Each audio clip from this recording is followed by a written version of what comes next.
ಅನಾರೋಗ್ಯದಿಂದ ಆಸ್ಪತ್ರೆಗೆ ದಾಖಲಾಗಿದ್ದ ಖ್ಯಾತ ಜ್ಯೋತಿಷಿ ಎಸ್ಕೆ ಜೈನ್ ನಿಧನರಾಗಿದ್ದಾರೆ. ಕಳೆದ 11 ದಿನಗಳಿಂದ ಆಸ್ಪತ್ರೆಯಲ್ಲಿ ಚಿಕಿತ್ಸೆ ಪಡೆಯುತ್ತಿದ್ದ ಜೈನ್ ಅವರು ಚಿಕಿತ್ಸೆ ಫಲಕಾರಿಯಾಗದೆ ಮೃತಪಟ್ಟಿದ್ದಾರೆ.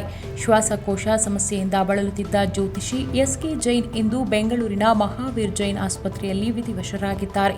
ಜ್ಯೋತಿಷಿ ಪರಂಪರೆಯನ್ನು ಜಗದಗಲಕ್ಕೆ ತಲುಪಿದ ಕೀರ್ತಿ ಎಸ್ಕೆ ಜೈನ್ಗೆ ಸಲ್ಲಲಿದೆ. ಮಾಧ್ಯಮದ ಮೂಲಕ ಜ್ಯೋತಿಷಿ ಕಾರ್ಯಕ್ರಮ ನಡೆಸಿ ಕರ್ನಾಟಕದಲ್ಲಿ ಹೊಸ ಸಂಚಲನ ಸೃಷ್ಟಿ ಮಾಡಿದ್ದ ಎಸ್ಕೆ ಜೈನ್ ರಾಶಿ ಭವಿಷ್ಯ, ಶುಭ ಅಶುಭ, ಫಲಾಫಲ ಸೇರಿದಂತೆ ಜ್ಯೋತಿಷ್ಯದ ಪರಿಕರಗಳಲ್ಲಿ ನಿಖರತೆಯನ್ನ ತಂದುಕೊಟ್ಟಿದ್ರು.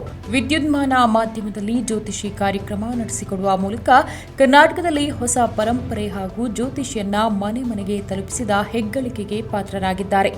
ದಕ್ಷಿಣ ಕನ್ನಡ ಮೂಲದವರಾಗಿರುವ ಎಸ್ಕೆ ಜೈನ್ ತಮ್ಮ ಬಾಲ್ಯ ಶಿಕ್ಷಣ ಎಲ್ಲವನ್ನೂ ಬೆಂಗಳೂರಿನಲ್ಲೇ ಪೂರೈಸಿದ್ರು. ಬೆಂಗಳೂರಿನಲ್ಲೇ ನೆಲೆಸಿದ ಎಸ್ಕೆ ಜೈನ್ ತಂದೆ ಬಿಜಿ ಶಶಿಕಾಂತ್ ಜೈನ್ ಕೂಡ ಜ್ಯೋತಿಷಿ ಶಾಸ್ತ್ರದಲ್ಲಿ ಪ್ರಸಿದ್ಧಿ ಪಡೆದಿದ್ರು. ತಂದೆಯಿಂದಲೇ ಜ್ಯೋತಿಷ್ಯದ ಶಾಸ್ತ್ರ ಪಾಂಡಿತ್ಯ ಅರಗಿಸಿಕೊಂಡಿದ್ದ ಎಸ್ಕೆ ಜೈನ್ ಕರ್ನಾಟಕ ಮಾತ್ರವಲ್ಲ ದೇಶ ವಿದೇಶದಲ್ಲೂ ಜನಪ್ರಿಯತೆ ಗಳಿಸಿದ್ರು. ವಿಧಿವಶರಾದ ಎಸ್ಕೆ ಜೈನ್ ಅವರು ಪತ್ನಿ, ಪುತ್ರಿ ಹಾಗೂ ಅಪಾರ ಬಂಧು ಬಳಗವನ್ನು ಅಗಲಿದ್ದಾರೆ.